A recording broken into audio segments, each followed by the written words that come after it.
मिरज शहरात गणेश तलावात शुक्रवारी सकाळी 11 वाजता एका व्यक्तीचा मृतदेह पाण्यात तरंगताना आढळून आला। घटनेची माहिती मिळताच मिरज शहर पोलीस तात्काळ घटनास्थळी दाखल झाले।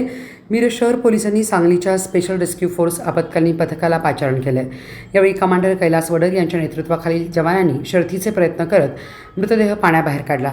पोलिसांनी घटनास्थळाचा पंचनामा करून मृतदेह शवविच्छेदनासाठी शासकीय रुग्णालयात पाठवला। मृतदेहाची ओळख पटवण्यासाठी पोलिसांची शर्थीची कसरत सुरू झाली। सुरुवातीला मृतदेहाजवळ ओळखपत्र सापडलं नाही, मात्र काही अंतरावरील एका कट्ट्यावर भिजलेली चप्पल, डायरी, पैशाचं पाकिट आणि चष्मा आढळून आला।